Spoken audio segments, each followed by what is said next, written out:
Bonjour Richard. Donc on va commencer en fait par quelques questions personnelles. Donc aujourd'hui tu es à Paris. Je crois que la semaine dernière tu étais à Porto Alegre. Non, Oui. la semaine prochaine. La semaine prochaine tu vas à Porto Alegre. Donc la première question en fait, est-ce que tu pourrais nous résumer un petit peu ta façon de vivre, donc tes occupations professionnelles et aussi tes loisirs? Façon de vivre, c'est trop grand. Cette question est trop grande, je ne sais pas. En gros, mais je voyage entre la moitié et 2 tiers du temps. Et quand je voyage, je vis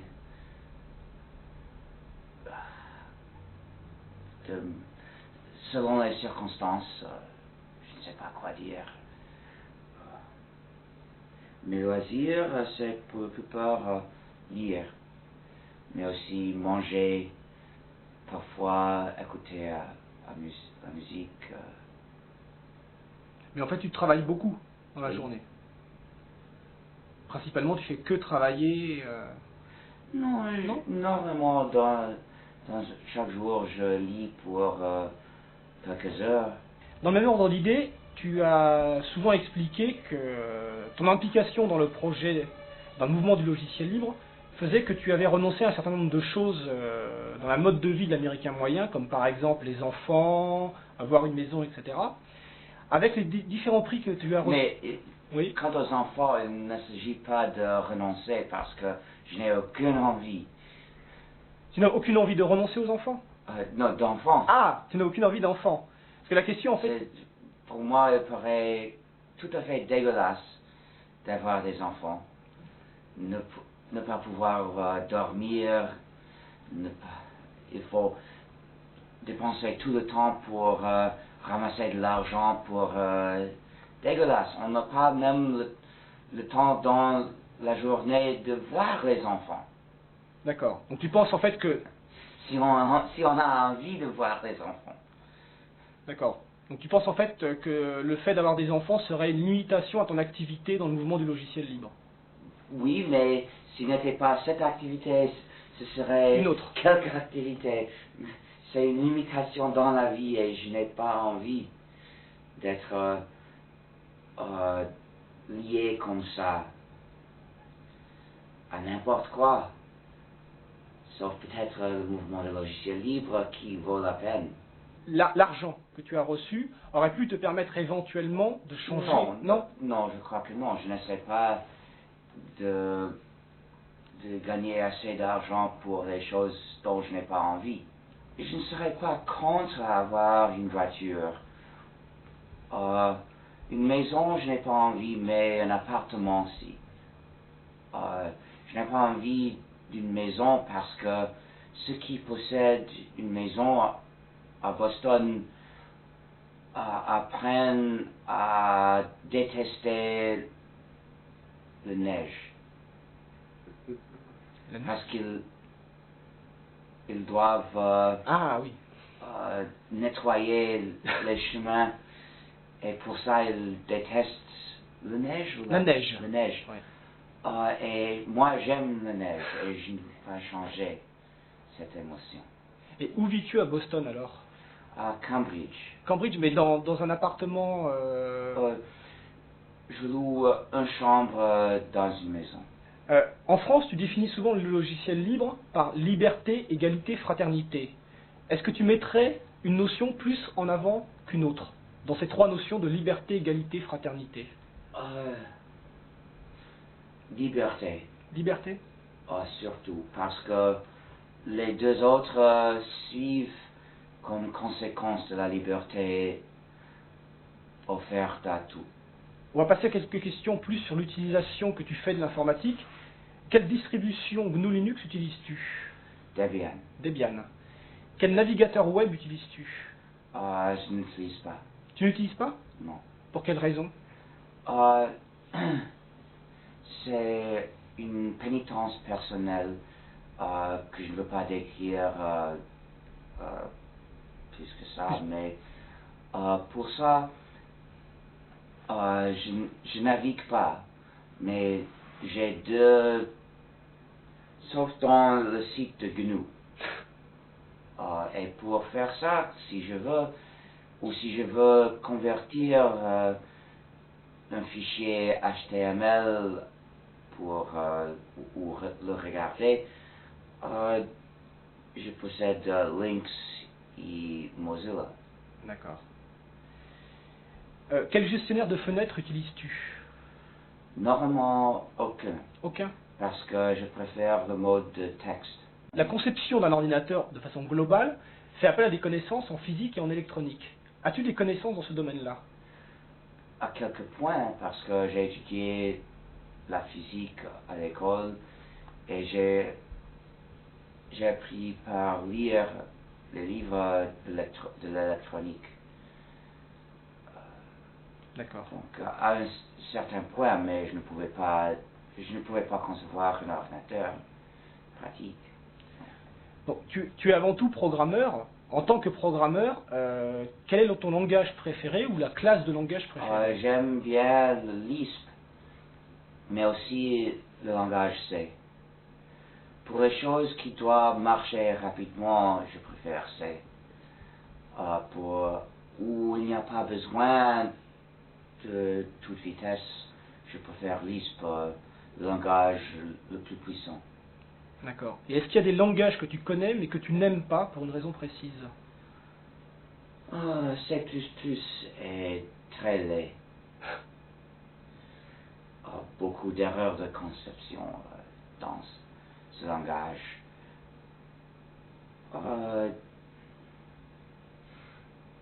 Je n'ai pas appris les langages récents parce que je n'ai pas le besoin ni le temps, ni beaucoup d'intérêt.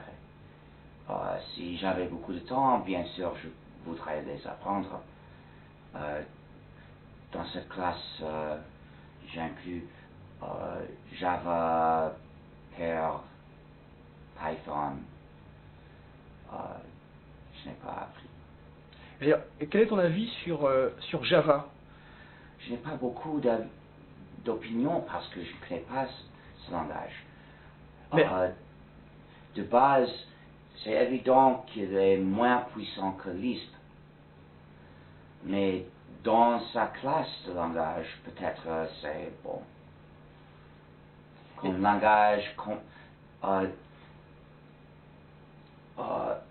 dont les fonctionnalités sont limitées à celles qui peuvent être compilées, sont les fonctions read, eval et print. Peut-être Java est bon. Et que penses-tu de la stratégie de Sun par rapport à Java? Je déteste la stratégie de Sun parce que ce logiciel n'est pas libre et ce n'est pas éthique. Pour ça, je ne le juge pas comme une stratégie par réussite ou faillite. Je le juge de façon morale et c'est immoral. Et certaines personnes dans le monde Java pensent que Sun va changer de stratégie pour un jour, entre guillemets, libérer Java. Qu'en penses-tu? Je ne sais pas. Je ne sais pas. Je ne vois pas l'avenir. Je ne peux que juger les actions visibles. On va passer à un autre type de... Et j'espère que oui. Oui. Si Sun vraiment libérait l'implémentation de Java et les librairies de classe de Java, ce serait un jour Un grand jour. un grand jour, ça se dit, Oui. un jour de célébration, oui. Mais elle ne l'a pas fait. Et est-ce qu'il y a des discussions entre toi ou la FSF Non. et Sun? Non. Non. Ceux qui travaillent au sujet de Java dans Sun connaissent bien la question. Connaissent bien la question. Connais bien. Depuis plusieurs années, ils s'obstinent contre le changement et s'ils vont un jour finalement changer, personne ne sait. Donc, on va passer à quelques questions sur la GPL notamment. Alors, la première, c'est la section 2C de la GNU GPL fait référence à l'obligation d'afficher à l'exécution du programme un texte informatif. Est-ce qu'un bouton About dans une application de type X Windows System correspond à cette obligation de la section 2C de la GNU GPL? Oui, Oui. c'est une manière d'afficher ces informations au lancement du programme. D'accord. La deuxième question est peut-être une question un peu provocante, mais c'est dans le domaine de la documentation libre, la FDL. La question en fait, est-ce que la FDL est sous FDL? C'est-à-dire, est-ce qu'il est possible... Non, bien sûr que non.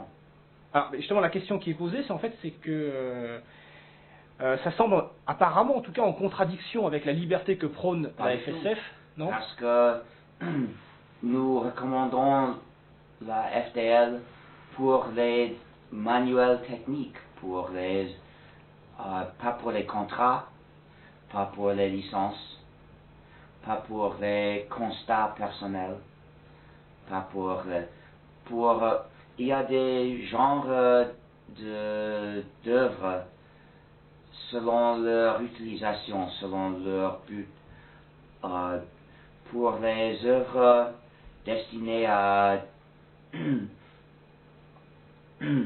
à faire un travail pratique, comme apprendre quelque chose. Ces documents doivent être libres, mais pour une licence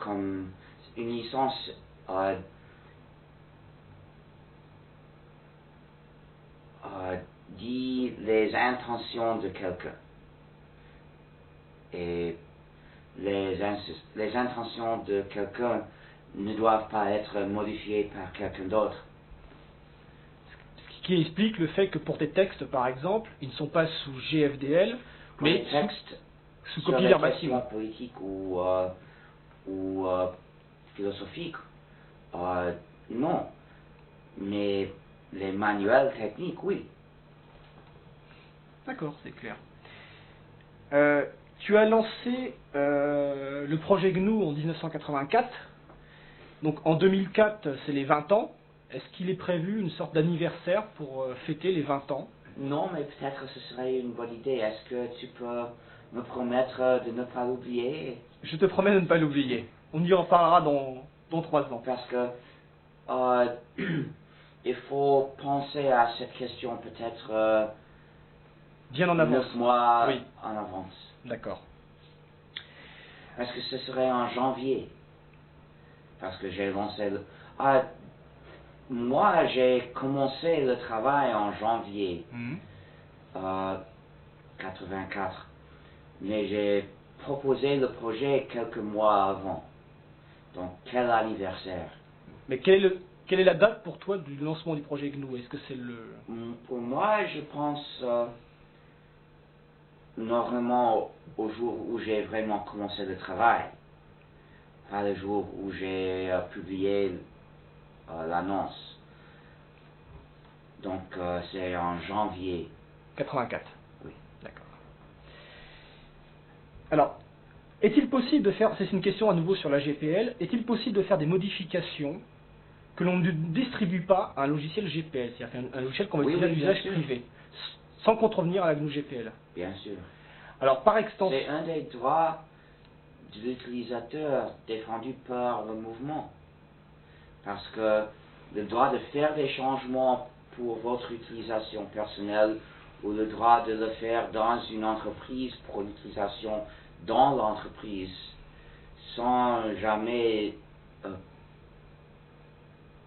diffuser les changements, c'est un des droits dans la liste des droits essentiels pour le logiciel libre. Mais justement, cette notion d'usage privé n'a-t-elle pas changé un petit peu par rapport à la date d'écriture de la GNU GPL? Je pense par exemple aux ASP, comment ça se...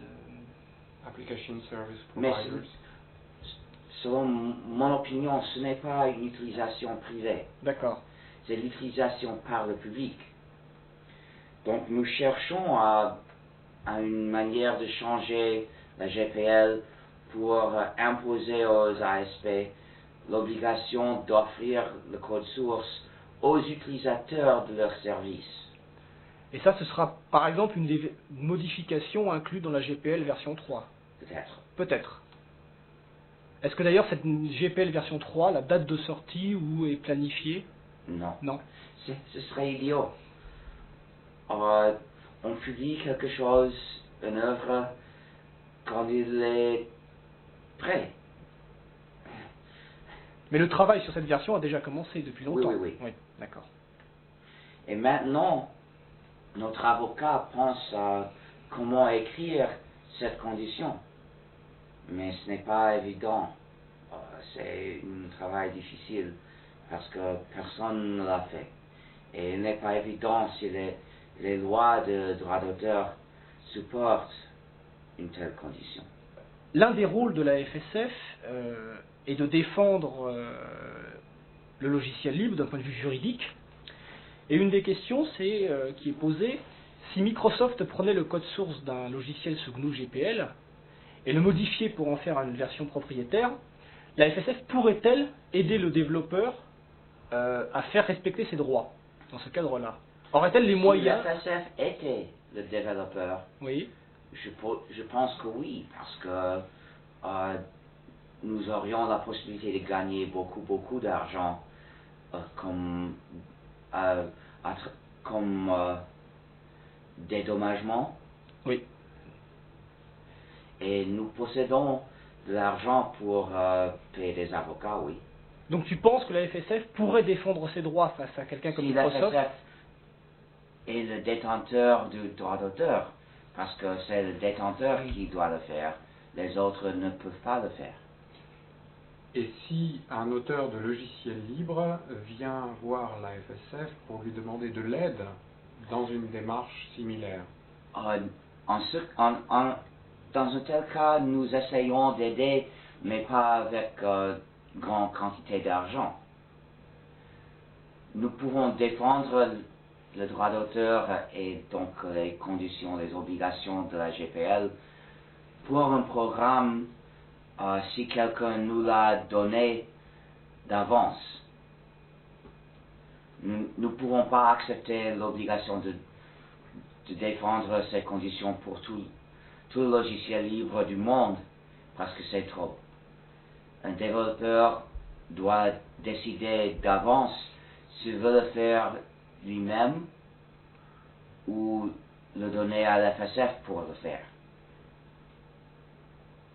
Et s'il le donne à la FSF pour le faire, il y a des préparations que nous faisons pour pouvoir plus facilement le faire.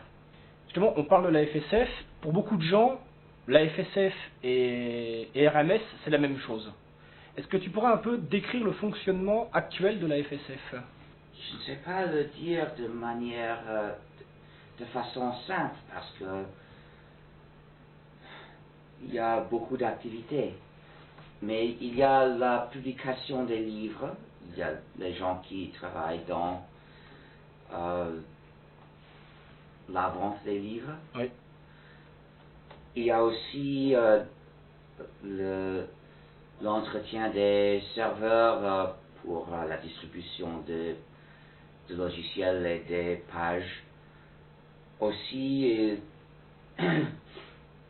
depuis une semaine, je crois, nous avons un serveur de commerce électronique pour vendre les livres et pour accepter les donations. Aussi, une activité d'écrire des manuels où il y a des manques dans la documentation libre du système. Et maintenant, est-ce que nous payons des programmeurs? Je ne sais pas si nous payons des programmeurs maintenant. Il y avait quelqu'un qui travaillait sur Emacs, mais il est parti depuis quelques mois. Il n'aimait pas travailler chez lui, comme il devait faire pour Emacs. C'est très triste de l'avoir perdu. Et dans la définition de la stratégie de la FSF, est-ce que tu es le seul impliqué ou est-ce qu'il y a d'autres personnes? Moi, je décide normalement la stratégie, mais il y a des autres que je consulte parce que j'ai besoin de leurs opinions. Bon, on va passer à deux petites questions sur le libre et le grand public. Donc, la première, c'est en France, il y a une publicité d'IBM à la télévision qui met en valeur le système Linux, le noyau Linux, mais je précise bien qu'il parle de Linux. Est-ce que tu penses que c'est un signe que tu as perdu la bataille du préfixe GNU? Non, Non. parce que il y a des gens qui pensent à voir une décision de 0 ou 1,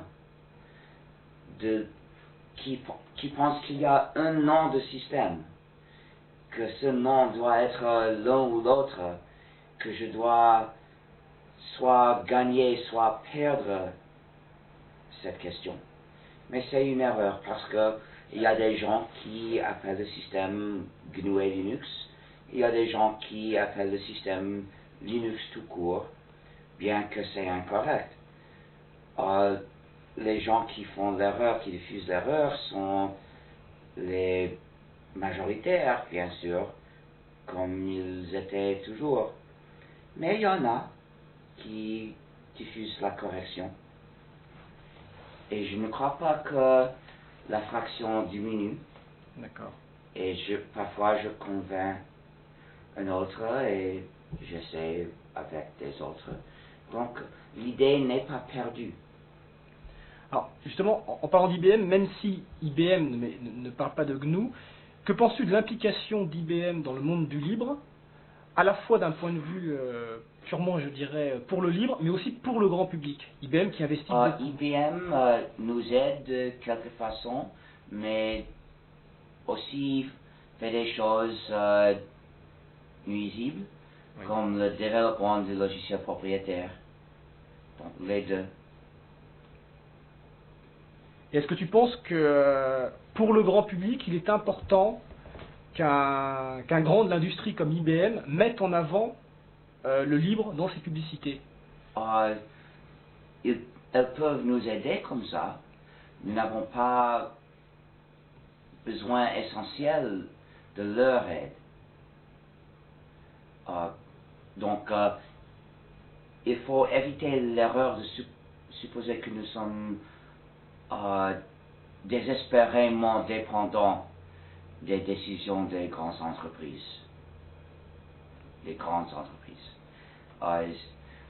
C'est une erreur qui amène les gens à dépendre des décisions des grandes entreprises, de se penser des clients, qui amène à la perte de l'indépendance. Il faut à tout prix éviter ce chemin. Nous pouvons inviter l'aide des grandes entreprises, nous pouvons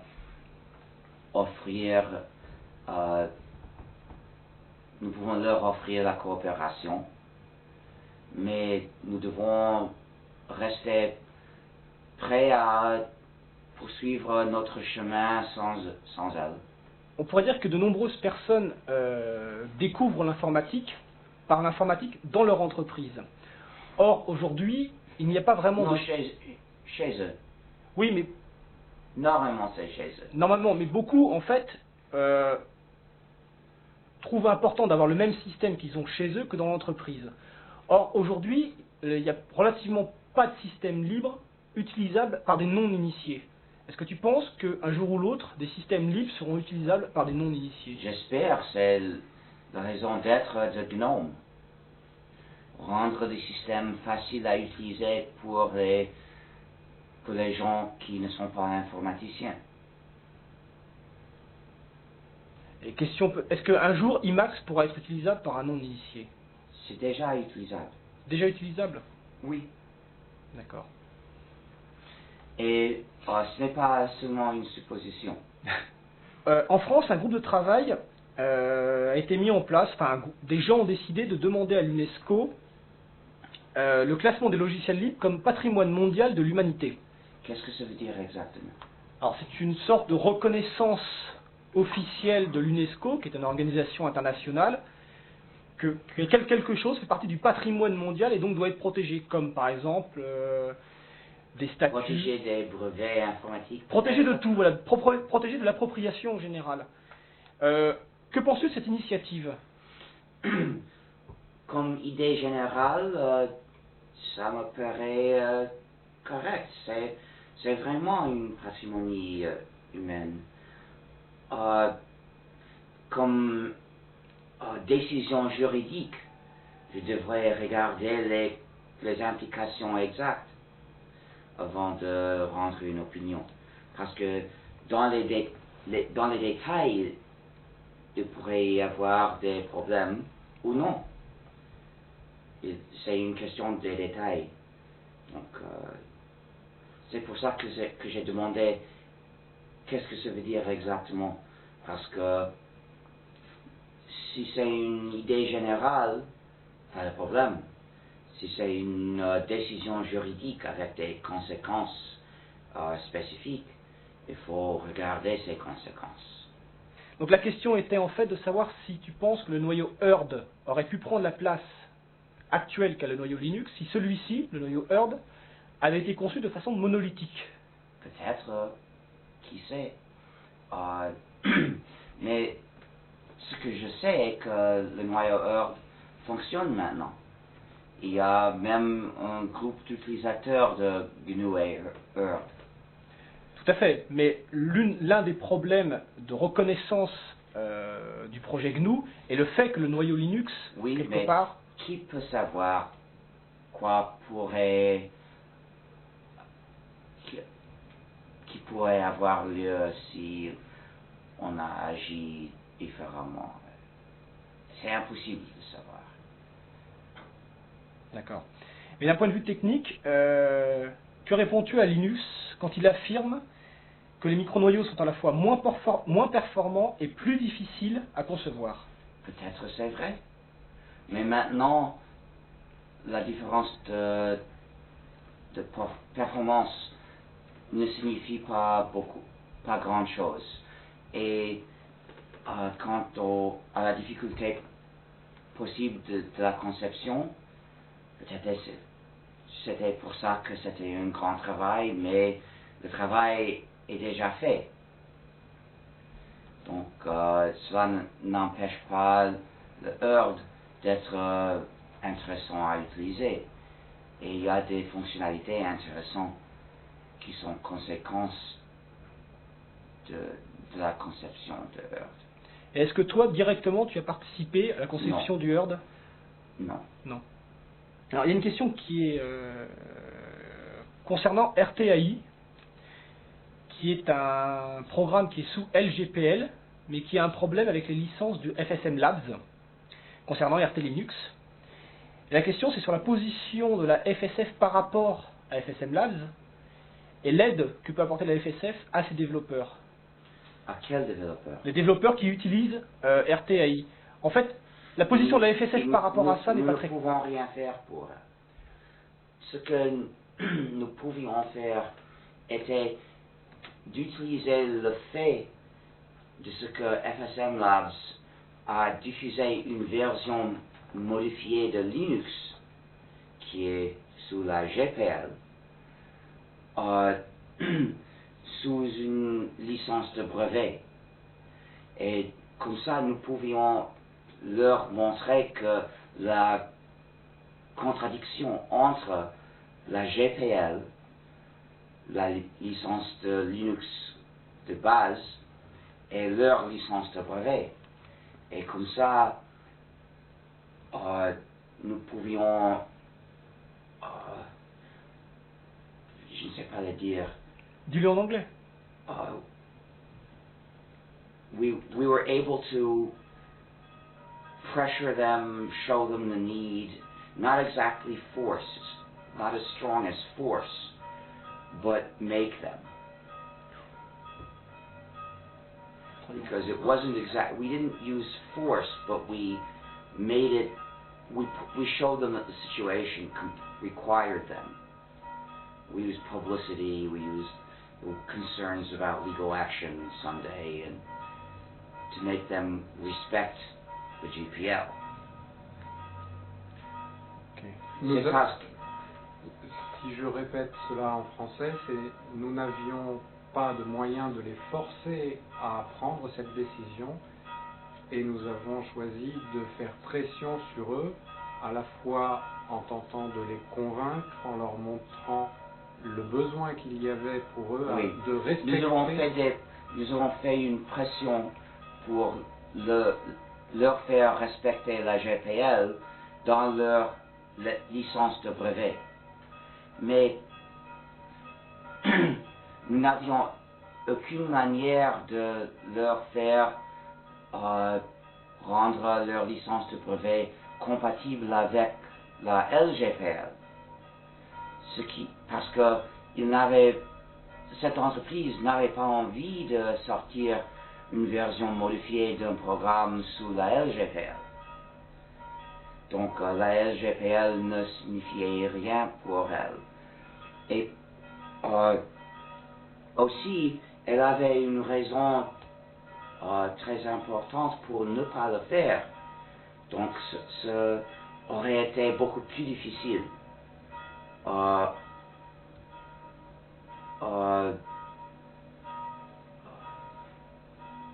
Beyond, au-delà de notre moyen de pression. Ce aurait été quelque chose que nous n'aurions pas pu accomplir. Parce que l'entreprise voulait interdire le développement de programmes propriétaires utilisant leur technique par des autres. Avec un programme sorti sous la GPL, cela ne permet pas le développement des programmes propriétaires parce que la GPL interdit qu'on prenne ce programme pour le mettre dans un programme propriétaire. Mais la LGPL le permet. Donc, pour l'entreprise FSM Labs, si elle a permis la sortie des programmes sous la LGPL, ça aurait été permettre aussi la sortie des programmes propriétaires utilisant cette technique. Et cela aurait été un recul si grand pour elle qu'elle aurait combattu très fort contre cette idée. Et nous n'avions pas le moyen de la faire céder tant. D'accord. Mais ce que nous avions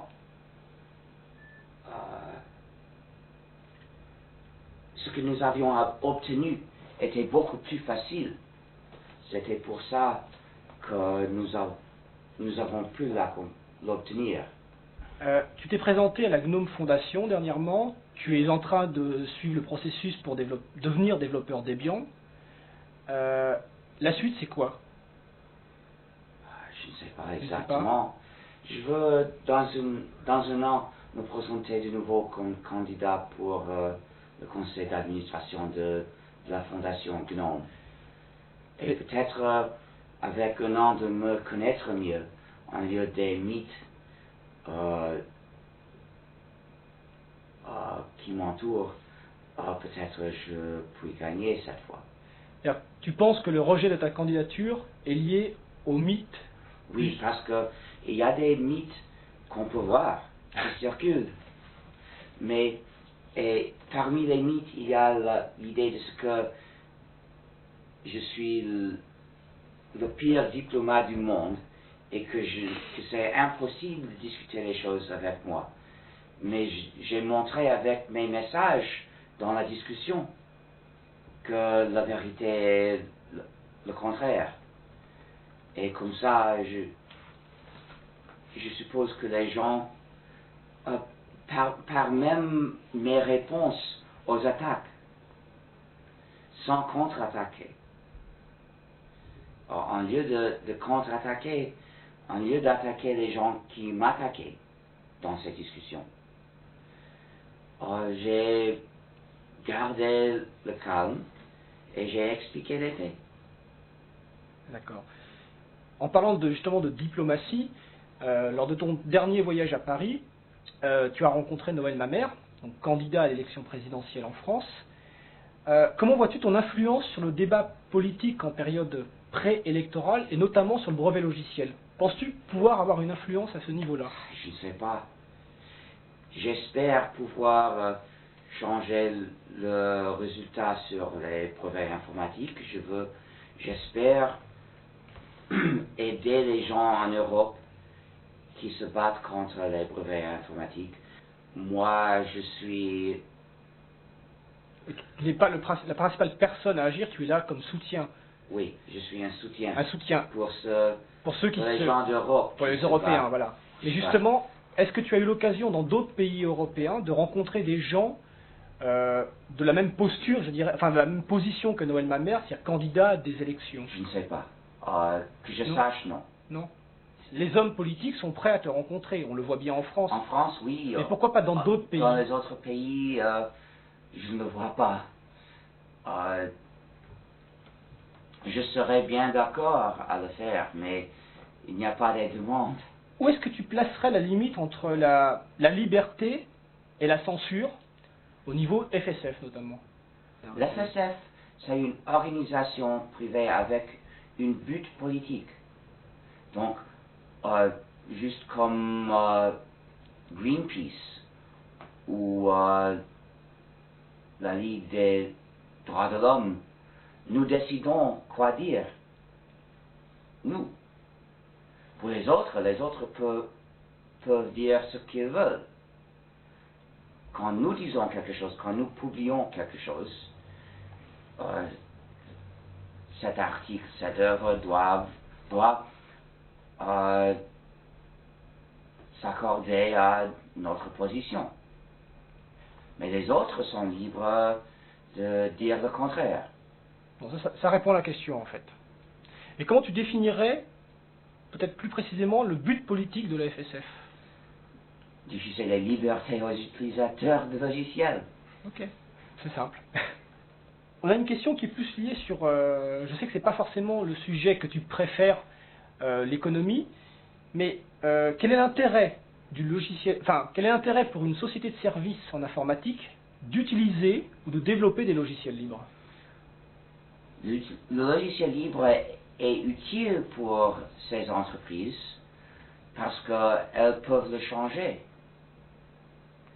Ou elles ne peuvent pas changer le logiciel propriétaire. Elles devraient l'utiliser tel quel, ou pas du tout. Comme ça, les bienfaits pratiques de la liberté s'appliquent à ces entreprises juste comme à tout le monde. Le développement de logiciels libres, c'est un effet secondaire naturel de l'utilisation et de la modification de logiciels libres.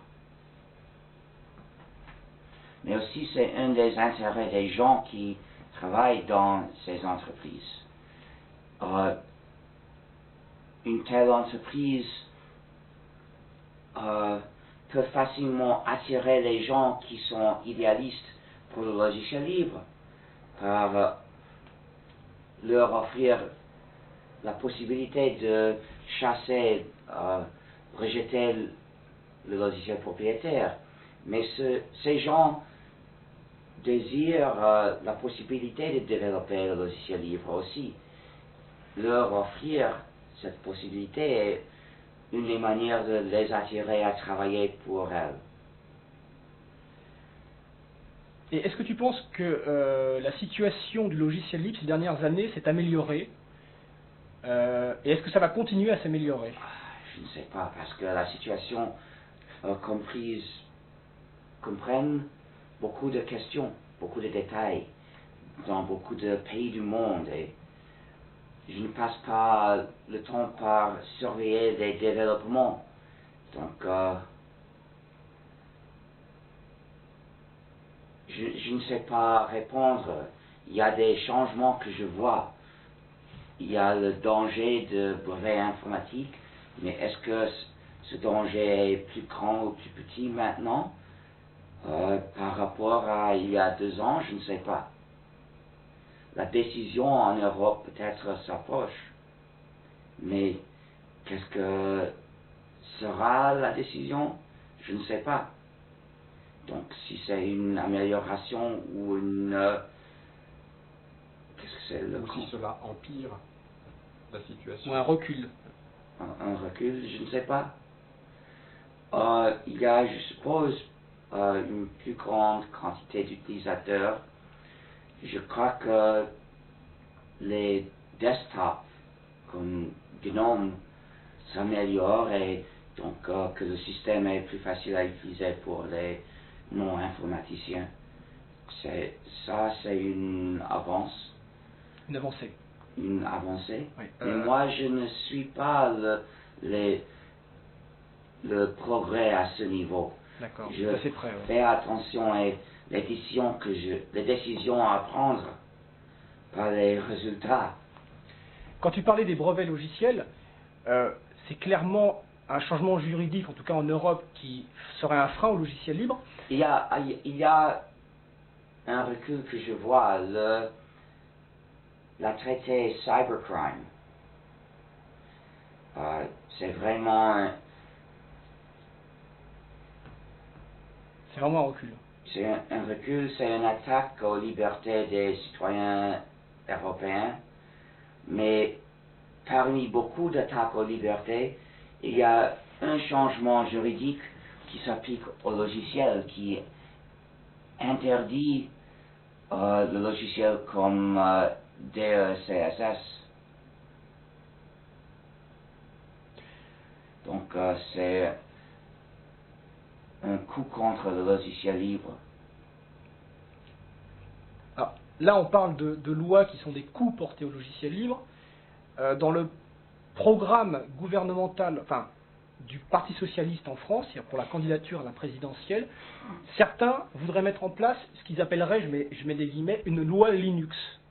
C'est-à-dire une loi qui Je ne peut-être... serais pas un supporter d'une loi appelée loi Linux. Alors, même si elle s'appelait une loi GNU Linux ou autre, est-ce que tu penses que c'est une bonne solution? Cela dépend des détails de cette Voilà. loi. Et est-ce que tu peux me décrire les détails? Nous n'avons pas les détails, mais en fait, ce que j'aimerais en fait que tu dises, c'est que, enfin, le but, ça pourrait être soit d'imposer des logiciels libres, par exemple, dans l'administration, soit plutôt d'imposer l'utilisation de standards ouverts, quel que soit le logiciel utilisé. Donc, par rapport à ces deux possibilités, Ces 2 idées sont des bonnes idées. L'une ou l'autre serait une amélioration. Mais ce dont nous avons le plus grand besoin à l'égard des gouvernements, c'est de ne pas nous interdire par des brevets informatiques, par des lois interdisant les programmes libres pour tourner un disque vidéo. non. D'abord, ne pas nous attaquer, puis peut-être nous aider. Quelqu'un du monde du logiciel libre qui n'est pas forcément développeur, qui n'a pas de capacité, mais qui veut faire quelque chose, quelle est selon toi la Il priorité? peut se joindre à la bataille contre les brevets informatiques en Europe. C'est la priorité. Oui. Est-ce que tu voudrais ajouter quelque chose à destination des gens du libre, de la communauté francophone?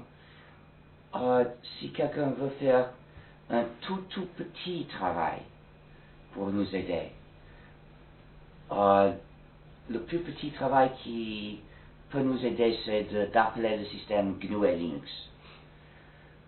Si l'on est prêt à faire un plus grand travail, on peut lutter contre les brevets informatiques. D'accord. Merci Richard.